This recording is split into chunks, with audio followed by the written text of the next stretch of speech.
पैसे मांगे हैं वो 10 अरब डॉलर्स हैं। और ये पाकिस्तान अपने ज़र मुबादला के ज़खायर के अंदर रखना चाहता है ताकि पाकिस्तान के अंदर थोड़ा सा इस्तेहकाम आ जाए। और बाकायदा पाकिस्तान ने अमेरिका से इसकी दरख्वास्त कर दी है और ये खबर अब अखबारात के अंदर छप भी गई है। अमरीकी वजीर ख़जाना को 5 साल के लिए पाकिस्तान ने दरख्वास्त की है कि हमें ये माली सहूलत दी जाए और हमारे ज़र मुबादला के ज़खायर जो हैं उनमें को थोड़ा इजाफा हो जाएगा, उससे पाकिस्तान के अंदर रुपए की जो सूरत हाल है वो बेहतर रहेगी। अब ये पाकिस्तान अमेरिका से कह रहा है, देखिए ये जो सरकार आई है इसने अभी तक क्या कमाया? सरमायाकारी लाने में ये मुकम्मल तौर पे नाकाम रहे। आसिम मुनीर साहब ने बहुत बड़े बड़े दावे किए थे और उन्होंने कहा था 1 साल में मईशत को ठीक कर दूंगा, लेकिन उस वक्त से लेकर अब तक ये पाकिस्तान में बिल्कुल सरमायाकारी नहीं ला पाए, बल्कि 50 साल की कम तरीन सतह पे पाकिस्तान की सरमायाकारी चली गई। बहुत सारे ममालिक के दौरे किए गए, जितने दौरे किए गए, जितने पैसे उन दौरों पर खर्च किए गए, उतने पैसे भी ये टोला पाकिस्तान में नहीं ला पाए। तो नालायकी और निकम्मेपन का एक नया रिकॉर्ड है जो आसिम मुनीर साहब ने और उनके साथियों ने, जिन्हें वो लेकर आए इक़्तिदार में, उन्होंने एक नया रिकॉर्ड पाकिस्तान में बनाया। अब वो अमेरिका से पैसे मांग रहे हैं। इससे पहले उन्होंने सऊदी अरब से पैसे मांगे थे और फिर उन्होंने चीन से भी पैसे मांगे और बार बार मांगे। ना सिर्फ मांगे बल्कि उन पैसों को जो वापस करने थे वो रोल ओवर भी करवाया और बार बार करवाया। यूएई ने इनकार कर दिया उसके पैसे वापस करने थे, तो सऊदी अरब से पैसे लेकर यूएई को पैसे वापस किए। अब ये दुनिया में मजीद मुल्कों से पैसे मांगेंगे तो कोई पैसे तो इनको देगा नहीं। इनकी तवज्जो इस बात पे है कि दिफाई मुआहदे करके कुछ ममालिक की सिक्योरिटी अपने जिम्मे ले लें, अपनी फौज को, अपने हथियारों को वहां लगाएं जो पाकिस्तानी कौम ने अपना पेट काट के, अपने खून पसीने की कमाई के साथ एक फौज तैयार की है वतन अजीज के दिफा के लिए। उस फौज को और हथियारों को हम दूसरे मुल्कों के साथ दिफाई मुआहदों की सूरत में एंगेज करके कुछ पैसा इकट्ठा कर लें। लेकिन याद रखिएगा वो पैसा भी हमारा नहीं होगा, वो हमें कर्जे के तौर पे मिलेगा। हमें वो पैसा वापस करना पड़ेगा, चाहे हमारी जानें भी चली जाएं, लेकिन हमें वो पैसा वापस करना पड़ेगा। तो आईएमएफ से भी हमने पैसा लिया, वर्ल्ड बैंक से भी हमने पैसा लिया और कर्जे ले लेकर हमने रिकॉर्ड सारे तोड़ दिए। अब कतर से एक उम्मीद बांधी है पाकिस्तान ने कि कतर से पाकिस्तान कुछ पैसा लेगा या मुफ्त गैस लेने की कोशिश करेगा। मुफ्त तो नहीं होगी, लेकिन यह कि उधार गैस लेने की कोशिश करेगा। तो इसमें वहां पे भी एक दिफाई मुआहदा पाकिस्तान करने जा रहा है। अभी हाल ही में पाकिस्तान ने हौसियों को जवाब दिया है, क्योंकि जो यमन के हौसी हैं उनकी बाकायदा फोर्सेज हैं, उन्होंने सऊदी अरब को धमकाया। सऊदी अरब के साथ उनकी पुरानी एक लड़ाई चल रही है और उस लड़ाई में माजी में जब नवाज शरीफ साहब की हुकूमत थी, वो वजीर आजम थे, तो सऊदी अरब ने पाकिस्तान से मदद मांगी थी, दिफाई मदद। तो उस वक्त की जो पार्लियामेंट थी, पार्लियामेंट ने इनकार कर दिया था। ये 2016 में यमन की जंग में अदम शिरकत के हवाले से ये कौमी सतह पे मुतफिका पॉलिसी बनी थी और पार्लियामेंट में इसके ऊपर डिबेट हुई थी, मीडिया में इस पे ओपन डिबेट हुई थी और ये फैसला किया गया था कि पाकिस्तान सऊदी अरब और यमन के बीच में होने वाले मामलात में नहीं पड़ेगा। पीटीआई अपोजिशन में थी, नवाज शरीफ उस वक्त हुकूमत में थे। लेकिन अब 10 साल गुजर गए इस बात को और अब ये फैसला कर दिया गया है कि ठीक है, इसके अंदर जाना है। और बाकायदा पाकिस्तान की गवर्नमेंट की जानिब से एक प्रेस रिलीज भी जारी कर दी गई है इस्लामाबाद से।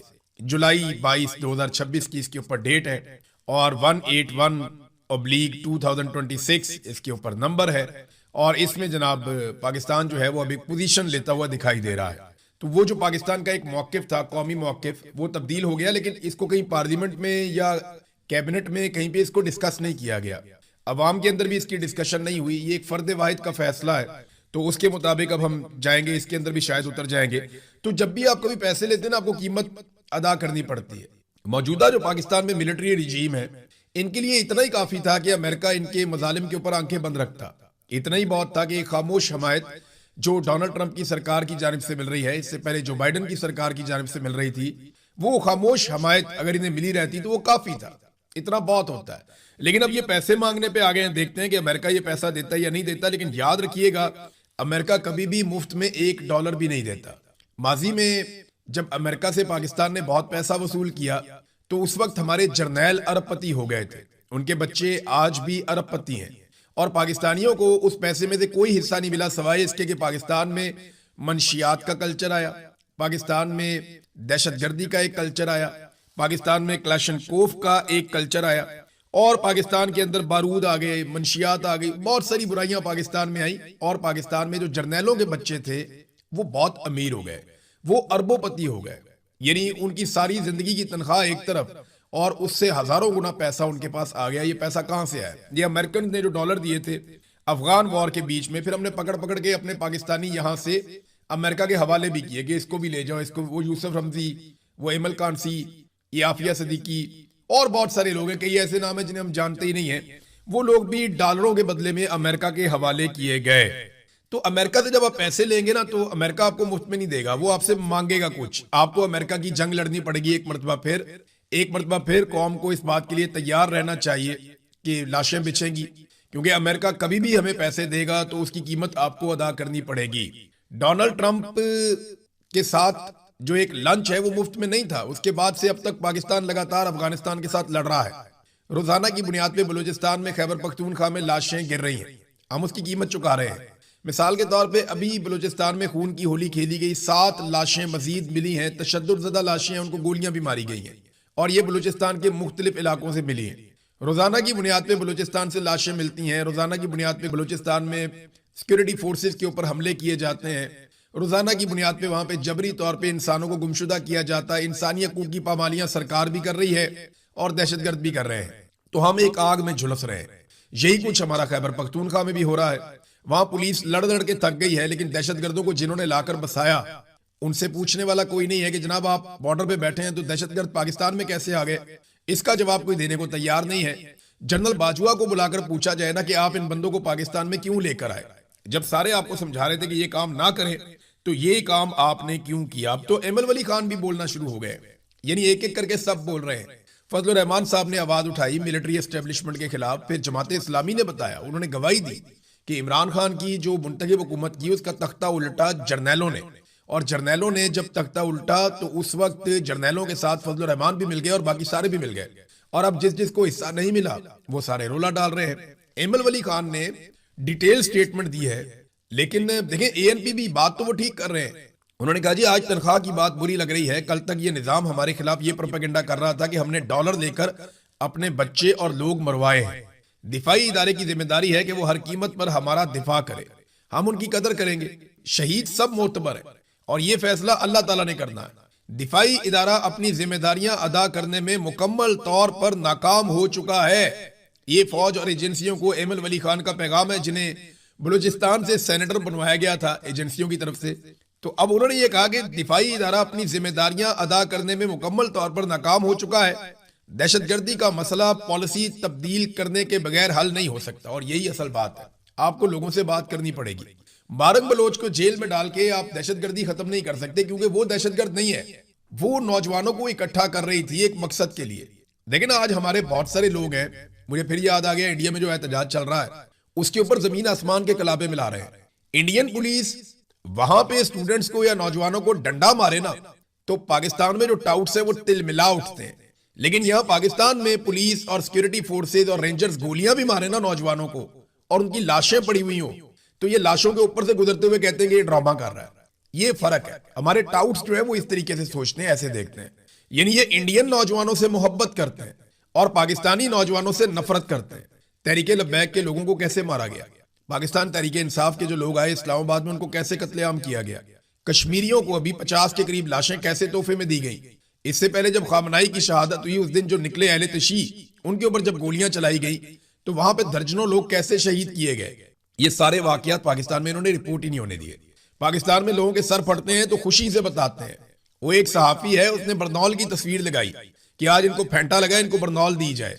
यहां पे इस किस्म की घटिया हरकतें करते हैं ये टाउट्स, और वहां इंडिया में पुलिस ने जो सबसे खतरनाक हथियार इस्तेमाल किया नौजवानों के खिलाफ वो डंडा था। और यहां पे काम शुरू ही G3 से होता है, क्लैशनकोफ से होता है कि मारो इनको, कोई इनका पूछने वाला नहीं है और ना ये किसी को जवाब दें। तो ईमान मजारी जो आवाज उठाती थी, इंसानियत के लिए बात करती थी, इंसानी हकूक के लिए बात करती थी, उसको 17 साल के लिए जेल में डाल दिया। बारक बलोच को सारी जिंदगी के लिए जेल में डाल दिया। अब ये दो खवातीन की आप मिसाल ले लेना, चले पॉलिटिकल लोगों को साइड पे करें, ये तो नॉन पॉलिटिकल हैं, तो इनको जेलों में डाल के आप कौन सी जमहूरियत की खिदमत कर रहे हैं। और वो टाउट सारे के सारे बैठ के इसको जस्टिफाई करते हैं। लेकिन इंडिया में किसी लड़की को एक डंडा पड़ जाए तो उसकी तकरीर निकाल के लगाते हैं, जनाब ये देखें। आपको पाकिस्तान में जमहूरियत नहीं चाहिए, पाकिस्तान में इनको चाहिए मार्शल लॉ, पाकिस्तान में इनको चाहिए जुल्म बर्बरियत और हिस्सा चाहिए कि हर चीज में हमारा मफाद निकलना चाहिए। जबकि इंडिया में इनको चाहिए जमहूरियत, और इंडिया की जमहूरियत सबने देखी। जो उनके नौजवान जबान इस्तेमाल कर रहे हैं, जो बात कर रहे हैं ना, पाकिस्तान में इससे आधी बात करने के ऊपर बंदा और खानदान समेत गायब हो जाता है। ये पाकिस्तान में किया जाता है। तो एमएल वली खान का स्टेटमेंट आपने देखा। अब पाकिस्तान तहरीक इंसाफ कह रही है जी कि 5 अगस्त से हम एक नई तहरीक शुरू करने जा रहे हैं। 5 अगस्त को इमरान खान साहब को 3 साल हो जाएंगे जेल में कैद हुए, और ये नई तहरीक अब शुरू करने जा रहे हैं। क्या इनकी कोई तैयारी है? क्या ये अपना सारा कुछ कुर्बान करने के लिए तैयार है? देखिए, अभी तक सुहेल अफरीदी ने जितनी कॉपरेशन की है पाकिस्तान की मिलिट्री एस्टेब्लिशमेंट के साथ, उतनी कॉपरेशन अली अमीन गंडापुर भी नहीं कर पाए थे। तो इस कॉपरेशन के बदले में क्या वो इमरान खान को कोई एक रिलीफ दिलवा पाए? तो अफसोस के कहना पड़ता है कि वो नहीं ऐसा कर पाए। इमरान खान साहब से जितनी भी डील की कोशिशें की गई हैं, अभी हाल ही में कोशिश की गई, उन सारों में नाकामी हुई है डील करने वालों को। तो पाकिस्तान तहरीक इंसाफ या इनकी क़यादत किस आसरे में बैठी हुई है कि कोई मफामत कर लेंगे? मफामत ऐसे नहीं होनी, मुजामत होगी तो मफामत होगी, वरना मफामत हो नहीं सकती, ये पॉसिबल नहीं है। नादरीन, 26 नवंबर की आप मिसाल ले लें। अब ये कह रहे हैं दोबारा लोगों को निकालेंगे, लेकिन जो 26 नवंबर को कत्लेआम हुआ था इस्लामाबाद डी चौक में, उसका एक मुकदमा दर्ज करने के लिए दरखास्त दी हुई थी पाकिस्तान तहरीक इंसाफ ने, और उसमें बैरिस्टर गौहर को बनाया गया था मुद्दई, और ये बताया गया था कि जनाब इसमें हमारे इतने लोग कत्ल हो गए, इतने लोग जख्मी हो गए, पुलिस ने ऐसे ऐसे मारा, सिक्योरिटी फोर्सेस ने सीधी गोलियां मारी, मुकदमा दर्ज किए जाएं शहबाज शरीफ के ऊपर, मोहसिन नकवी के ऊपर, मरियम नवाज के ऊपर और दीगर के ऊपर। लेकिन आज 1.5 साल से जायद गुजरने के बाद वो दरखास्त खारिज कर दी गई, और इसमें अदालत का कसूर नहीं है, पाकिस्तान तहरीक इंसाफ की क़यादत का अपना कसूर है। इस्लामाबाद के एडिशनल सेशन जज अफजल मजूका, देखें ना, अदालत ने तो वही करना है ना जो चीजें उसके सामने आनी है। आप अदालत को ब्लेम कर दें कि अदालत कंप्रोमाइज्ड है, क्या आप ये कह दें उन्होंने ज्यादती की है, लेकिन क्या पाकिस्तान तहरीक इंसाफ की क़यादत ने इंसाफ किया है? जज ने 17 सफहात पर मुश्तमिल एक फैसला लिखा है। उन्होंने लिखा, जनाब 16 समातें हुई हैं, इन 16 समातों में भी अभी तक बैरिस्टर गौहर ने अपना बयान रिकॉर्ड नहीं करवाया, उन्होंने आकर बताया ही नहीं कि क्या हुआ था। 16 समातें हुई हैं और बैरिस्टर गौहर ने अपना बयान रिकॉर्ड नहीं करवाया। इसके अलावा मजीद गवाह भी थे इस सारे मामले के अंदर, यानी कोई सबूत लेकर नहीं गए, इन्होंने बताया ही नहीं। यहाँ पे डिटेल जो है वो साकिब बशीर साहब ने शेयर की हैं।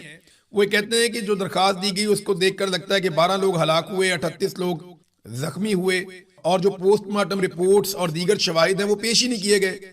सुहेल अफरीदी, डॉक्टर अमजद और शफी जान, ये बतौर गवाह इनका नाम है, लेकिन उन्होंने कभी अदालत में आकर बयान ही रिकॉर्ड नहीं करवाया।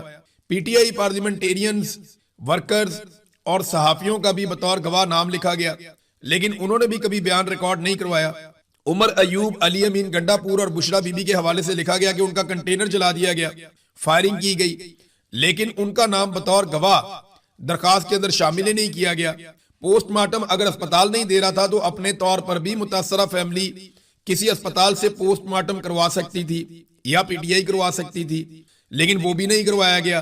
पोस्टमार्टम की कुछ फोटो कापियां लगाई गई, लेकिन वो भी तारीख के लिहाज से क्लियर नहीं है। शवाहिद की अदम मौजूदगी में ये जबानी इल्जामात पे कोई कार्रवाई नहीं की जा सकती। कब्र कुशाई का कानूनी हक मौजूद था। मजिस्ट्रेट अदालत को दरखास्त देकर लाशों की कब्र कुशाई और मौत की असल वजूहात जानने की कार्रवाई करवा सकते थे।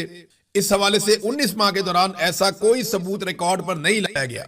पीटीआई चेयरमैन की दरखास्त अदम शवाहिद की बिना पर नाकाबिले समात करार देकर खारिज की जाती है। ये अपने कारकुनों का खून बेच दिया पाकिस्तान तहरीक इंसाफ ने।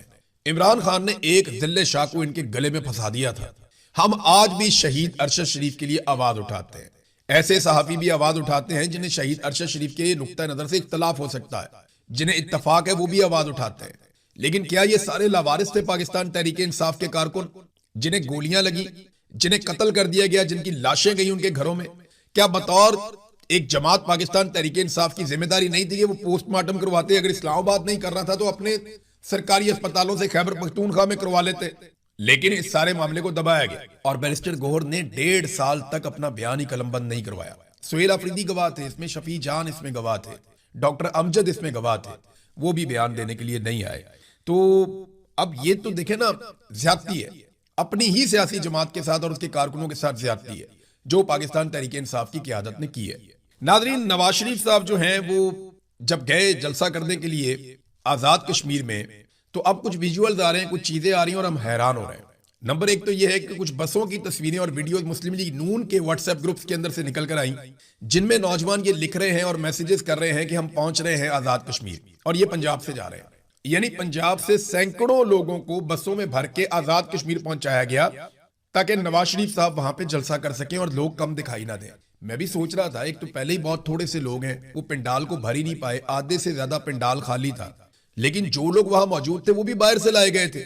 अभी ये एक व्हाट्सएप ग्रुप है जिसका ताल्लुक लाहौर के करीब कसूर से है, ये वहां से तकरीबन को 200-250 लोग अलग अलग गाड़ियों में बैठ के जा रहे हैं आजाद कश्मीर की तरफ, फिर बाकी जगहों से भी ऐसे ही पहुंचाए गए हैं। तो इसका मतलब ये हुआ कि आजाद कश्मीर के लोगों ने नवाज शरीफ को, मरियम नवाज को रिजेक्ट कर दिया, और ऐसे ही फार्मूले पर पीपल्स पार्टी भी काम कर रही है। वो अपने जाले इकट्ठे करके मुख्तलिफ इलाकों से लेते हैं। इंडिया में ये नहीं कहा गया कि तमाम नौजवानों के नाम जो है वो यूनिवर्सिटी से कटवा दिए जाएंगे, पाकिस्तान में तो ये कहा जाता है ना। तो इंडिया में जमहूरियत पनप रही है इन एहतजाजों के नतीजे में, और पाकिस्तान का मीडिया इसको ग्लोरीफाई कर रहा है। लेकिन पाकिस्तान में जो एहतजाज होते हैं, कश्मीरी बैठे कहते हैं शरपसंद है, गद्दार है, बलोच निकलते हैं उन्हें कहते हैं जी गद्दार है, शरपसंद है, दहशतगर्द है, पठान निकलते हैं उनको भी यही कहते हैं। आजकल मौलाना फजलुर रहमान साहब जो है वो भी आजकल गद्दार करार दिए गए हैं, पीटीआई भी गद्दार है, टीएलपी के लोग दहशतगर्द थे वो भी गद्दार है, बलोच गद्दार, सारे गद्दार हैं पाकिस्तान में। लेकिन इंडिया में इस किस्म के सर्टिफिकेट्स नहीं बांटे गए, और इंडिया के मीडिया ने इसको किसी और तरह लिया। हाँ, जो गोदी मीडिया है उसकी बहुत बेइज्जती भी हुई ग्राउंड में, ये पाकिस्तान में भी होगा। जिन लोगों ने जुल्म का साथ दिया, जो लोग खुद जालिम बने, जिन लोगों ने मजलूमों का मजाक उड़ाया, वो लोग तमाशा देखेंगे। जिन लोगों ने ये कहा कि लोग क्यों नहीं निकलते, लोग डर गए, बुजदिल हैं, भाई लोगों ने निकल के 8 फरवरी को फैसला सुना दिया। अब मिलिट्री एस्टेब्लिशमेंट ने उस फैसले की धज्जियां उड़ाई तो क्या करें? लोगों के घरों में घुसते हैं, चादर और चारदीवारी का तकद्दुस पामाल करते हैं, खवातीन को नहीं छोड़ते, बच्चों को नहीं छोड़ते, लोगों की इज्जत पे बात आ जाती है। तो इतना जुल्म जब होगा तो लोगों के लिए मुश्किल होता है। लेकिन इसके बावजूद जो लोग निकलते हैं उनके लिए आफरीन है, और ऐसा नहीं है कि ये हमेशा होता रहेगा। एक दिन लोग निकल आएंगे तंग आकर। ये बांग्लादेश में भी हुआ, बाकी जगहों पे भी हुआ। तो ये आहिस्ता आहिस्ता जो जेंजी की एक तहरीक है वो पाकिस्तान की तरफ बढ़ रही है। पाकिस्तानी नौजवान तैयार रहे, उन्हें ये जिम्मेदारी एक दिन उठानी पड़ेगी। तो काकरोच जनता पार्टी उसने इंडिया में मुसीबत डाली हुई है। देखें पाकिस्तान के जो कीड़े मकोड़े हैं ये कब खड़े होते हैं और कब मुसीबत डालते हैं, क्योंकि हम तो कीड़े मकोड़े हैं ना। मैं अपने आप को कह रहा हूँ, हम तो मिलिट्री एस्टेब्लिशमेंट की नजर में ब्लडी सिविलियंस और कीड़े मकोड़े हैं। हमारी उनकी नजर में कोई औकात नहीं है। लेकिन याद रखिए, एक दिन हम सबको उनकी औकात दिखाएंगे, और वो वक्त आएगा। मेरे अल्फाज याद रखिएगा, मैं रहूं या ना रहूं, आप ही जीतेंगे, क्योंकि आप हैं पाकिस्तान के मालिक, और आपका ही कब्जा होगा पाकिस्तान के ऊपर। आप ही के फैसले चलेंगे, सिक्का राइजुल वक्त आपका होगा। ये खुशखबरी मैं आज बोल रहा हूं। हो सकता है कि जब आप ये खुशखबरी मना रहे हो उस वक्त बहुत देर हो गई हो या बहुत वक्त गुजर गया हो, लेकिन एक दिन आपको ये खुशखबरी मिलेगी और पाकिस्तान पे पाकिस्तानी राज करेंगे। कोई हमारे ऊपर एस्टेब्लिशमेंट राज नहीं करेगी, बाहर से फैसले मुसल्लत नहीं होंगे। वक्त आएगा, इंशाल्लाह जरूर आएगा। नाज़रीन, मरियम नवाज और नवाज शरीफ आजाद कश्मीर पहुंचे। वो एक पंडाल था, एवरेज सा पंडाल था, वो उसको भर नहीं सके। सामने से ऐसा लगा जैसे बहुत लोग होंगे। कुछ ऐसे एंगल से वीडियोस बनाई गई, मीडिया ने उनको चलाया भी, लेकिन जो मकामी लोग हैं उन्होंने पोल खोल दिया। उन्होंने जब जूम आउट किया तो दिखाया वो तो आगे छोटा सा मजमा खड़ा है, पीछे पूरा ग्राउंड ही खाली है। नवाज शरीफ वहां पे है, मरियम नवाज वहां पे है, और लोग आपस में बातें कर रहे हैं। लोगों की तवज्जो भी नहीं है ज्यादा। आगे जो चंद 100 लोग हैं या 1-2 हज़ार लोग हैं उनकी तवज्जो है, पीछे जो है वो तो पंडाल खाली है। तो बेड़ी गर्क हो गया। ये 3 दफा का वजीर आजम है जिसको लेकर गए, एक सूबे की वजीर आला है जिसको लेकर गए, और पूरे वसाइल इस्तेमाल किए। इसके बावजूद औकात सिर्फ इतनी सी रह गई है कि एक एवरेज ग्राउंड भी नहीं भर पाए। और मुझे अच्छी तरह याद है कि जब नवाज शरीफ साहब परवेज मुशर्रफ के दौर में वापस आए थे, तो उस दौर में मैंने कुछ जलसे कवर किए थे। तो एक बंदे के सीने के साथ दूसरे बंदे की पीठ लगी हुई होती थी, और पंडाल में जगह नहीं होती थी, बाहर भी लोग खड़े हुए होते थे। ये हालात होते थे उस वक्त, इतनी मकबूलियत थी। फिर जब इन्होंने बयानिया बनाया वोट को इज्जत दो, तब भी लोग बहुत बड़ी तादाद में इनके साथ खड़े थे। लेकिन जब इन्होंने बूट को इज्जत दी तो उसके बाद से अब तक आप हालत इनकी चेक कर लें। नवाज शरीफ ने एक बहुत बड़ा एतराफ किया। स्टेटमेंट उनका यह है कि अगर हम यहाँ पे इलेक्शन जीत जाते हैं तो मैं शहबाज शरीफ से इस ख्वाहिश का इजहार करूंगा कि वो मुझे वजीर आजम आजाद कश्मीर बना दे। एक तो इसमें आप समझे एक तरह का टॉन्ट है कि मुझे वजीर आजम बनाने का कहा, बनाया नहीं, आप लोग खुद ही वजीर आजम बन गए। दूसरा, नवाज शरीफ ने ये बात का एतराफ कर लिया कि अब उनकी नहीं सुनी जाती।